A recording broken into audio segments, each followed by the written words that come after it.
Hey, what's up? It's Rashad. Antonio here, OG. Of course, we are back. The Upon Further Review. As always, definitely subscribe to the thing. I'm talking Super Bowl trailers today because in America, the real holiday in February is the Super Bowl. Because they won't let MLK rest. But anyway, we are just gonna talk about the stuff that happened. That's like the trail. It's about 10 trailers that dropped yesterday. Yeah. Some of great importance, some of insignificance. But Right. we'll expound as much as we see fit. And also at the end of this, we're gonna talk about Usher baby and his Super Bowl halftime performance because it deserves a chat, you know what I'm saying? Yes, it does. At the least bit. But yeah, I want to go over some of these ancillary ones first because it's like whatever. So first up, we have Kung Fu Panda 4. I'm gonna confess, I hate Kung Fu Panda. Jack Black is funny, but I don't think he should be a panda. It's just stupid to me. Aquafina's in it too. Just enough reason for me not to watch it. Um, what else? Despicable Me 4. I'm kind of Right. iffy on that. I can't lie. Pharrell crushed the soundtrack and the original score for that. Mm-hmm. So hopefully he's on this one as well. The only positive I see from this, it got a lot of people in it. Steve Carell, Kirsten Wiig, Mm-hmm. Will Ferrell, Sofia Vergara, Chloe Finneman, Stephen Colbert's in the joint. So it got a crazy cast. So Yeah. hopefully it'll be funny. But yeah, that's that. What's another smaller one that I saw? Fall Guy. It seems like it's gonna be a real weird sort of like I'm making a thing, but the thing is now after us. So it's just like it's just weird shenanigans with that. David Leitch is making he does a lot of action stuff, so that's And I was cool. a fan of that show from the 80s. Yeah, I never heard of For it. oh, Don't for you even never heard the Fall Guy? don't even Oh remember it. man. Great theme song from the 80s, man. Back when, shows had actual theme songs Yeah, before they started. It was a great theme song. gotta look it up. Also, another weird one is If, which stands for Imaginary Friends, Mm-hmm. and I can't lie, the trailer was pretty funny when they did the Yeah. whole Office spoof when Oh yeah. Randall Park was acting like he was John Krasinski Oh in yeah. the Yeah. episode. Like, yeah, that's Yeah. one of the funnier like latter season joints they did. That was yeah, that's that's really different. Another one that's not really a Super Bowl trailer, but they kind of clump stuff that comes out days before as well, and that's Monkey Man, starring Dave Patel. Jordan Peele is attached to this for some reason. I'm not sure. Is Jordan Peele at the status where he can just be like, "Yeah, I'm gonna executive produce this and get a paycheck like Steven Spielberg"? Is he there yet? If he's not, he's damn near very close. Because I feel like I Yeah. feel like that he may be getting that cachet to do that because Yeah. Steven Spielberg do that on a heartbeat. Also, James Cameron, but that's Yeah. another one. I've got to be really honest. I hated this first movie, and people, I mean, and like people love it, especially the demographic I teach. Because this is like one of those formative year movies they watched, Yeah. and that's Inside Out. Inside Out 2 trailer drop yesterday. Yeah. Yeah. I hate it, yo. Like I Yeah. hate Inside Out. Like, but yeah, Yeah. people gonna watch this too. But whatever. All right, let's start talking about some of the stuff that we actually care about. Hmm. Oh man. I'm sorry, I got one more to some trash. That's Twisters. My bad. I don't want to forget you, Twisters. So we have basically a almost 30-year sequel. This came out in 96. Yeah. And the sequel to this is just coming out. It has like basically the original cast of this. Hmm. So I heard somebody today say, matter of fact, it was Mr. Sunday Movies. He was like, I hope this is more like Top Gun. You know what I'm saying? Okay. Yeah. And less like some other random reboot. But yeah, I Look, did. man, you I know hated me, the man. yeah, I hated the It's first Twister. I thought it was yeah. corny as crap. But there was a Listen, man, you certain know amount of me. people who loved it. This is one of those movies, like, and you know what I always say when stuff. I'm like, who asked for this? Like, seriously, who said, hey, man, I think Twister need a sequel. Really? Like I said, I wasn't really into the first, what I'm saying, Twister. It was probably, I think the first Twister was kind of like, at the time it came out, the new version of like those disaster movies that came out like in the 70s and 80s, like It was one, Earthquake, yeah, it was the one of the early sort of, Poseidon yeah, Adventures. yeah, It you're was like right. kind of like a reboot to that whole, well, let's do some like, some weird like phenomenon, like, what I'm saying, disaster type movie. And here's the thing that a lot of people a lot of people need to understand. It's gonna sound horrible, but maybe not. A lot of us black folk really don't care about those type of movies at all. We don't care about those end of the world type movies. We're like, why are the other folk always trying to make some end of the world type movie? I can't lie. I did like I have a special place in my heart for the day after tomorrow. I will say, Um right. That would that, I okay. I will give you that one. The day after tomorrow was tolerable. Was a tolerable, pretty decent one because you were just like, yo, what the hell, is going on? And then shout out. when I saw like eight hurricanes on the map, I was like, dang, yo, Oh it's yeah, crazy out yeah. here. What was that one scene where like the reporter got slapped in the face by like a sign in LA or something? It was a tornado was out there or whatever. Yeah, but and I don't know if you agree with me or not, but in most instances, black folk, we really don't care. We like, why? Like, why white people always try to have some end of the world disaster, you Yeah, know, type yeah, movie or stuff. yeah. So yeah. Yeah, you're right. You're right. That's fairly accurate. So, Yeah. another movie that I don't really like. Okay, I'm gonna be honest. Like, I'm not really interested in it. But when I saw the trailer, I was like, maybe, Okay. maybe. You know what I'm saying? It'll be cool. And that's Wicked. Wicked has a Huge huge follow. huge following. Little transparency moment. I worked at Ticketmaster for a few months, and we sold many a Wicked tickets. And yeah, this is one of those like ain't it like the longest running Broadway show, I believe it is or it's like now. I think or like I up think there. I know, since like I think Cats is Cats off. Cats left. Yeah. Yeah, like this, Uh-huh. like Wicked was, man, like they was selling and they still sell. So I hate a musical, but I might go see it. Full transparency for me. I'm into it because I am. So I am one of those people that is a fan of the Wizard of Oz, brings back, so it's a creepy movie.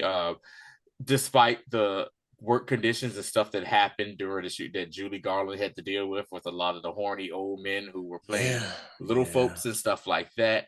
I'm a fan of the Wizard of Oz or whatever.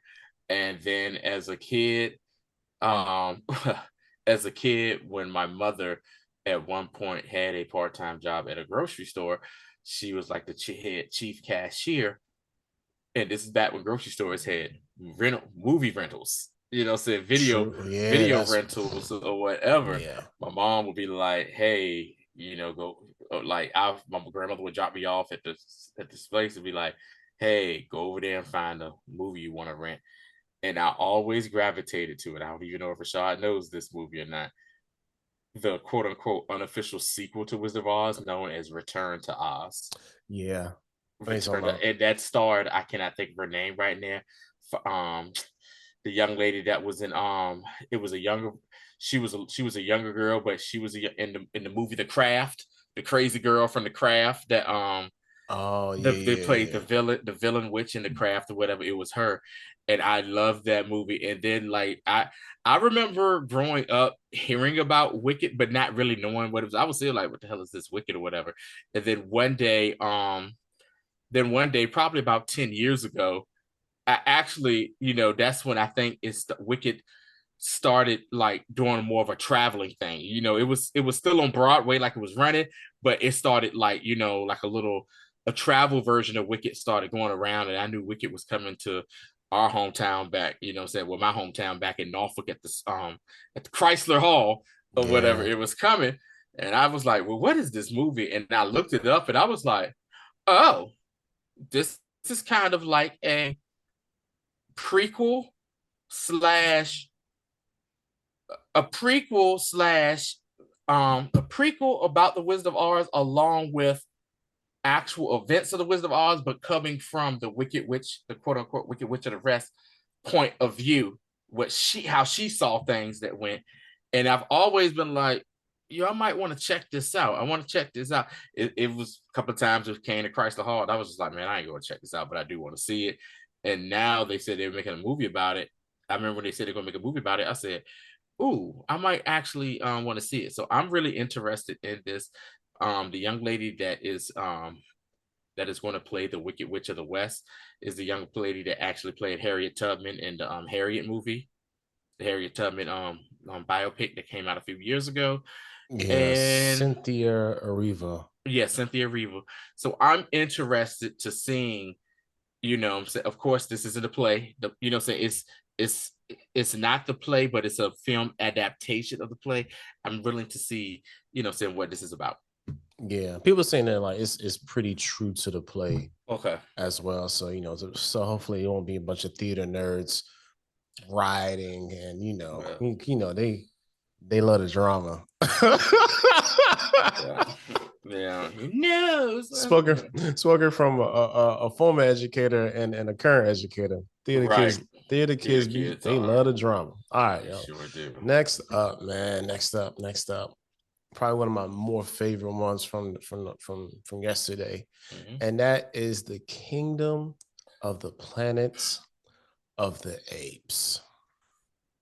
And I just love this world. You know what I'm saying? I it's just a marvel of how they've been able to make primates, even though of course if you believe in evolution there's the more human like anyway, but it's just like being Mhm. able to do that with the technology and stuff and have them that accurate facial expressions, mouth Mhm. movement, like just the whole like physicality of it, Mhm. and make it look like they have weight to them. It's just like, yeah, man, like I'm first day I'm there. Man, it's first of all, low key one of the probably saying longest running franchises and most well known is the Planet of the Apes franchise, and this goes all the way back to the '60s with the original Planet of the Apes that came out. And I remember as a kid when the original like franchise and stuff would come on TV, I used to be like, yo, this is some weird, it was free, it freaked me out. It was weird. I didn't appreciate it until I was like a teenager. So, but I'm saying with Charleston Heston, being in it or whatever, and then because they had like about 5 or 6 movies during Yeah, it that. was a bunch of them. Yeah, and then it like kind of stopped, and then they came out with like a reimagining of Planet of the Apes. I believe it came out like in 2002, 2003, if I'm not mistaken, and that's the Yeah, one that had Mark Wahlberg and rest in peace, Michael Clark Duncan playing a gorilla, and that uh, movie was trash. that movie was trash. I just want to say something real quick. If you ever get a chance, look up Steve Harvey comedy. It was a comedy special with Steve Harvey. Just look up this thing where he talked to Michael Clark Duncan, and Michael Clark Duncan said he was going to be in the movie Planet of the Apes, and Steve Harvey was like, "This man about to set black people back 200 years," because Michael Clark Duncan was a very large, if people don't remember, a very large black man who. I won't say it, but yeah, but Steve Harvey made reference to it and he just made a great joke. But then when they rebooted the Planet H franchise with Andy Serkis and Oh whatever. I mean, God, from yeah, that point forward, I was hooked. I don't believe so Andy good. Serkis is involved Not at with all. this new, because it was three originals. It was what, Dawn of the Planet of the Apes, was it Dawn of the Planet of the Apes, Rise. Rise of the Planet of the Apes, and then War for the Planet, War for the Planet of the Apes. Three excellent movies. I mean, the technology they use, with the CGI, with how they created the stop motion, not stop motion, but the Motion capture, yeah. motion capture, people playing these apes with facial expressions and everything. And I mean, it was just great storytelling. And then when they did the final one, you was like, you know what? Okay, cool. This is all right. It seems like it's a nice little bow they tied to the end of it. And lo and behold, look what we have here. Yeah. Kingdom of the Planet of the Apes. Cause Man. with this one, right, it's Mm-hmm. like 200 years later, Yeah. something like Mm-hmm. that. So it's a huge time jump. Mm-hmm. We see that all the apes can talk. So all the primates are Mm-hmm. talking. Mm-hmm. And there's been like this regression of evolution for the humans. Mm-hmm. So now we got the humans running around looking stupid. Mm-hmm. And then we have Because you this, saw that in the third Planet of yeah, the Apes movie. You saw where that started, and like I said, 200 years later, humans and they are basically, for all intents and purposes, if this is real life situation, are like how the apes are right yeah, now. And essentially. the main ape in this movie is a descendant of Caesar, the main ape that Andy Serkis played. So yeah, I am. This is one of those franchises where I'm down for it. And when this came out, I was like, ooh, well, you know what I'm saying? What's going on here? So yeah. Definitely there for that, man. Like, and I like that. That's like the major plot, and then like seeing how they have to figure out the world itself, because there's like Mm-hmm. this, it's funny how even like in like this primate world there's still like A hierarchy. status and Mm-hmm. hierarchy, yeah. Mm-hmm. And like the elders in them ain't really telling them like, look, yo, before humans was us, and we was humans, Mm-hmm. and humans do have should have the ability to actually be smart and think and all that stuff, and they Mm-hmm. found one that can talk, little Mm-hmm. white girl, and then of course the ape is going to protect her. So it's just the Mm-hmm. the tension between that. But yeah, Mm-hmm. we gonna see it. Yeah. Next up, and this is one of those things where maybe Tony watched these, but I didn't, because I don't like horror, and that is A Quiet Place Day One. Okay.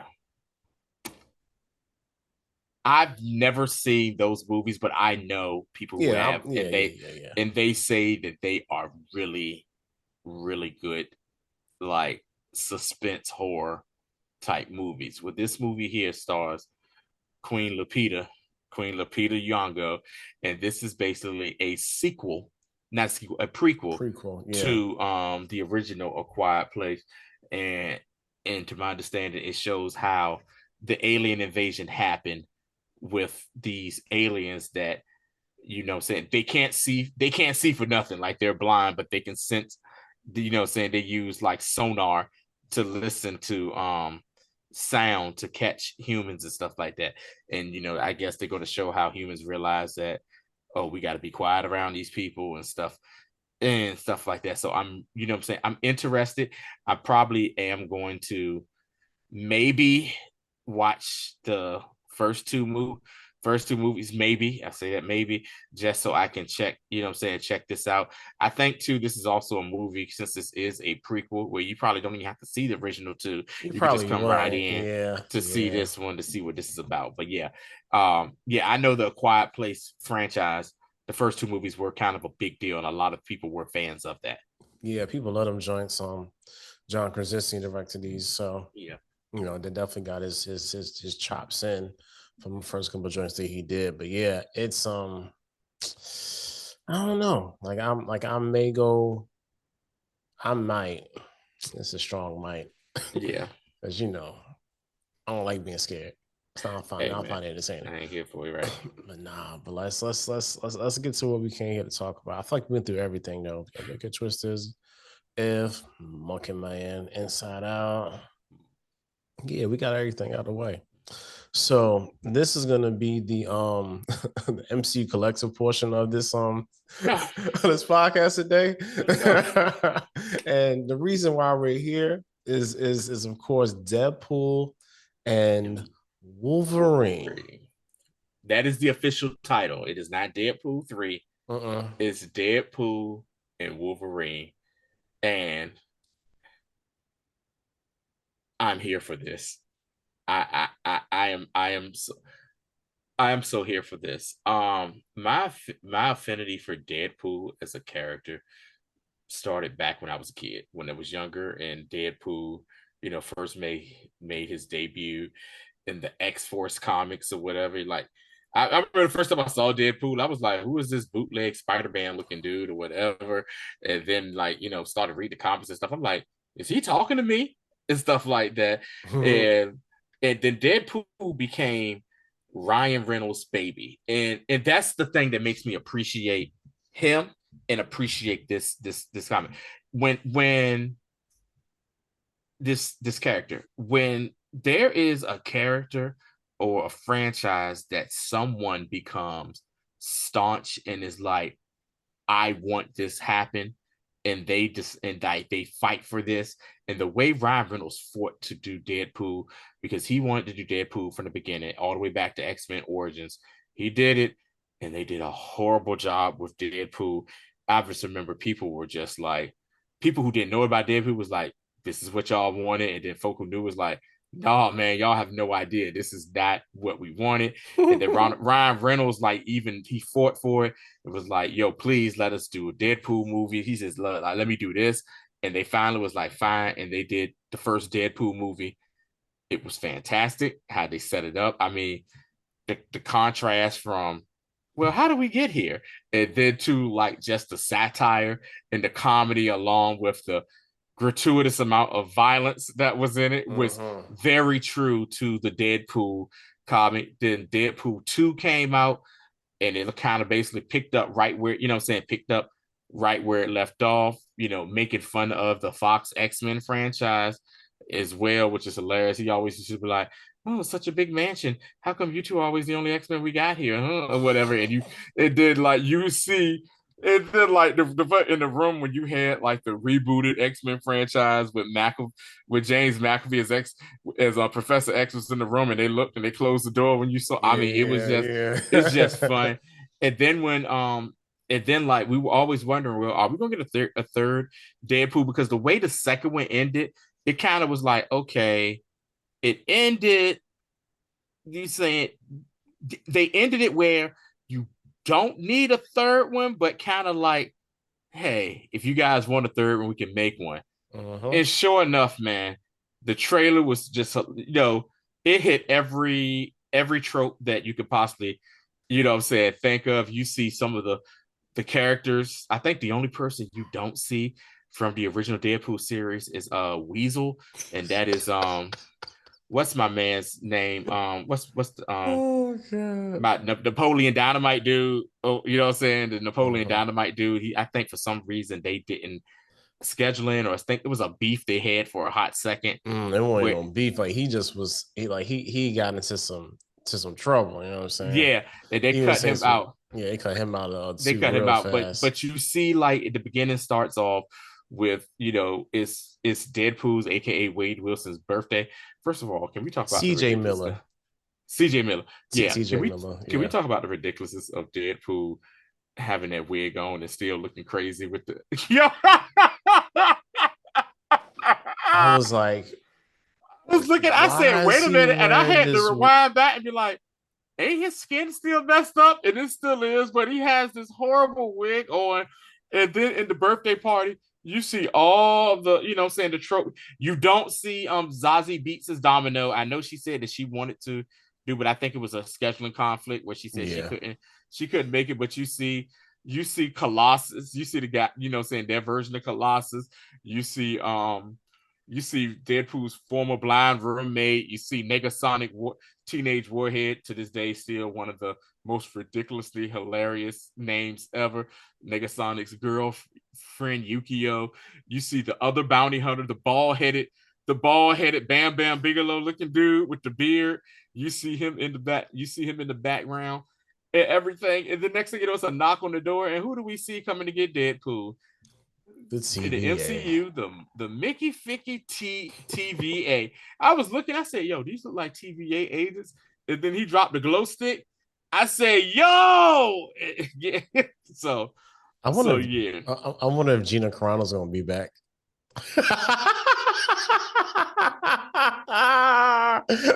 I'm going to say no. because she got fired from you gotta remember, MCU now is MCU is under I know I'm Disney. just messing. I Yeah, know we you're gonna trying give to be that funny, crap. but people that might be she's gonna be, I know she's not, because of problematic stuff she said. She got basically She got fired from Disney. fired from Disney. Hey, listen, man, if Disney ain't in the forgiving mode, I mean, listen, they fired Jonathan Majors. We did an episode about that whole, I fiasco don't, or don't whatever. care. But And nah, then we see our boy in the trailer as well from yeah, Tom Walks again. Tom Wambash or whatever. I was like, yo, that's I was my like, that's dude my man for from Succession. Succession on that thing. And I mean, and from what it seems like, I don't know, correct me if I'm wrong, Rashad, if you got something else. They're going to use Deadpool as a way to correct the MCU and to kill off the Fox universe. And if they do that, I think this is based kind of off the comic. There's a comic known as Deadpool kills everybody. Yeah, like Deadpool kills the It Marvel universe. So if yeah, they, kills the Marvel. that's what it looks like, and Yeah, I want to see how seeing how it's supposed to be Deadpool and Wolverine.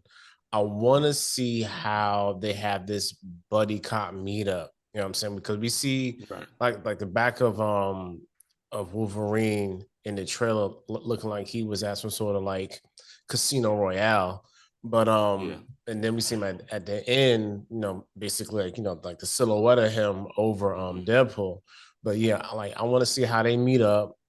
I'm interested in seeing just what his actual mission is, because the TVA already is like, yo, you causing too many shenanigans.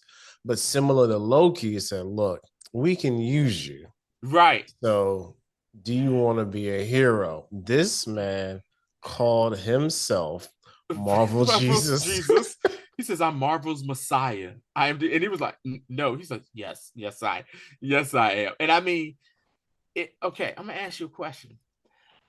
That scene when they're like, when Deadpool is taking on look like TVA agents in a snowy background, is that from Age of Ultron? I It think that's might it might be right.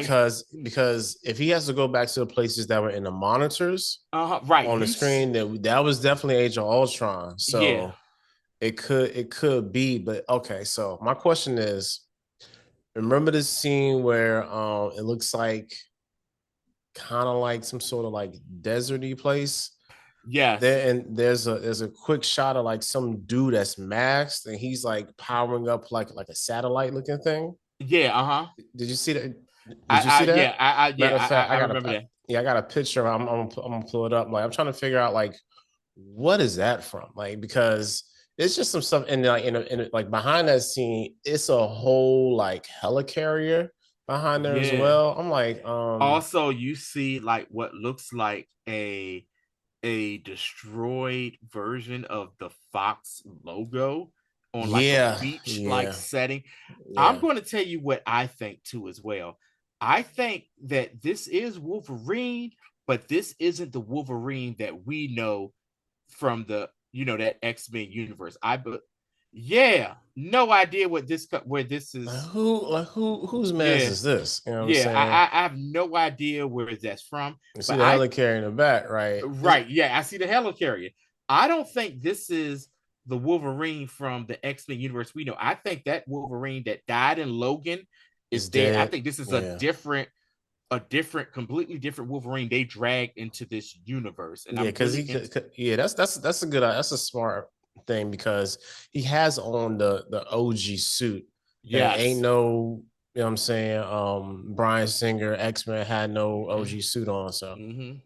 And oh my goodness, the Brian Singer jokes are going to be abound. There are a cannot there wait.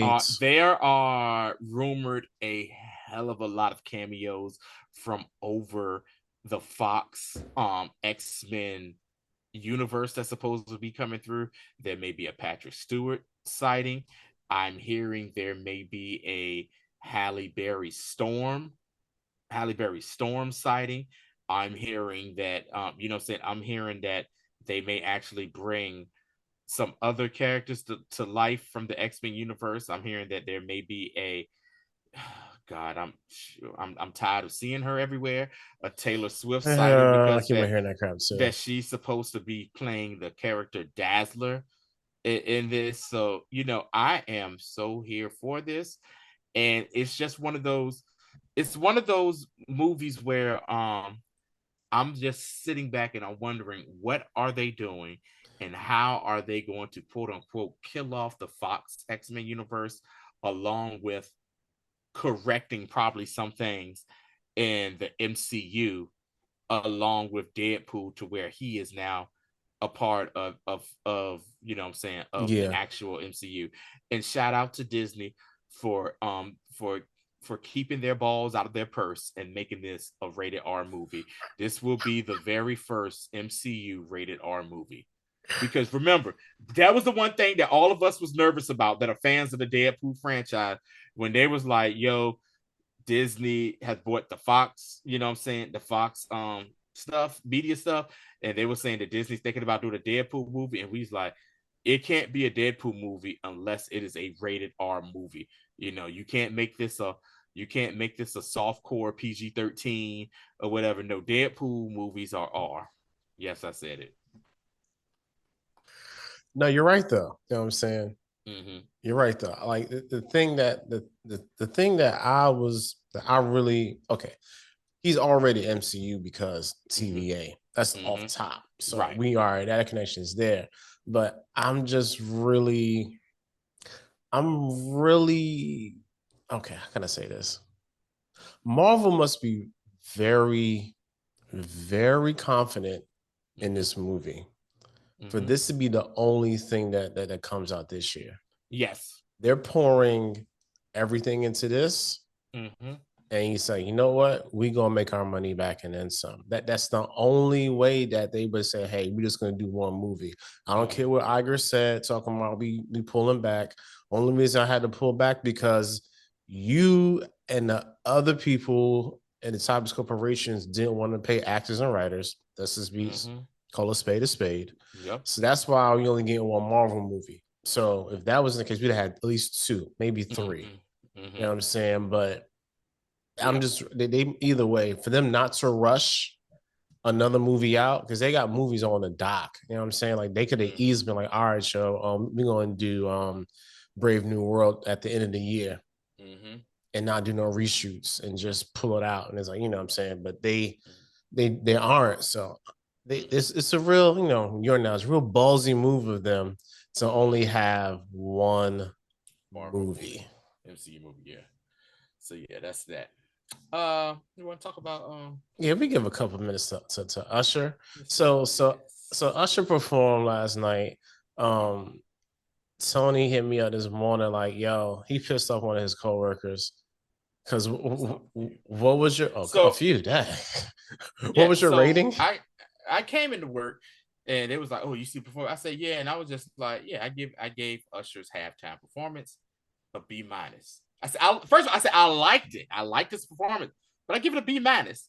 You would have thought I said his performance was pure T garbage. They started hopping down my throat. Oh, this and that. You don't know. And the thing is, it won't like I just said B minus, didn't say why. I think I gave very intelligent reasons on why. And I text Rashad like around what 4:30 this morning, 5:30 this morning. Hey man, and Rashad was just like, we'll talk about this. That's how Rashad gets. Rashad gives me that, and and I was like, I'm a fan of Usher. I like the halftime show, but I just think these were my two biggest critiques from the show, and you can agree with me or not. My two biggest critiques are number one, at the beginning of the show, it was just too much going on. I didn't know where to look. I was like, what is going like? It was like a complete it was like somebody took an entire Ringling Brothers and Three Ring Circus and they threw up on itself. I was like, I didn't know where to look. It was too much going on from that. And then the other thing was, I think Usher was trying to prove so hard that, hey, for people that was like, does he got a catalog to do this? That he had a catalog to do this. He was giving snippets of songs and not even real snippets. I'm talking about like a bar and then going to another song. Think of it Yeah, like you're at a party and the DJ's playing and they play a song. You're like, oh, and they play your song. And like they'll play, say they'll play a song like "She Likes It My Way." You like, and then he goes right into another song after you hear that verse. And you're like, no, I want to hear that or whatever. A little bit more of that. I'm one of those people where I felt that if he would have done, let's say, his 6 or 8 best songs, put it there, gave it enough credence for those songs, and then make it happen, it would have been great. So that's why I said I gave it a B minus. That's up because I felt the snippets kind of killed it. I said, but halfway point through, it was great. That's all. Yeah, I give it a C plus for what you said, and because he did not even attempt his best song. You know, Usher's best song is right. Usher's best song is Climax, and he did not even sing it. So he proved his point where he got hits to do this. I don't Yeah. think that ever was a question, but for me, like Right. that first half, like the first like third of that, Uh-huh. it was very jumbled up, and I was Mm-hmm. like, Yeah. I felt like I couldn't catch my footing as a viewer, Mm-hmm. and I think that I mean he wasn't doing a bad job. It just was Right. like, yo, this is way too much. Right. I You know like what I'm people saying? like nobody said it was a bad job or whatever. Is it a top 5 halftime performance? No. Top 10? Maybe. Or what? You know what I'm saying? Maybe. I I bought mean, tickets. I was in the middle of my job and I got tickets for the concert. I wanted to go see Usher Raymond, man. yeah. So yeah. I like Rihanna's performance better, Oh, I'm not gonna go that far. and I don't even like Rihanna like that. Yeah. I'm just So, that's how I feel. so real But quick before we close, my 5, no order, best halftime performances: Michael Jackson, Prince, Beyonce, Bruno Mars, and Dr. Dre and Friends. Those are my favorite. Honorable mention: U2 performance, Madonna, and Usher. yeah, that sounds pretty good to me. But that's Yeah. all we got for this one, man. If you watch the trailers, comment what your favorite one was. Yeah. Also, make sure you stay tuned to the Upon Further Review. More stuff coming out in the next few weeks. We might review Shogun. They dropped another trailer for that too. Yeah. But Definitely. yeah, that's looking really good. Till the next time.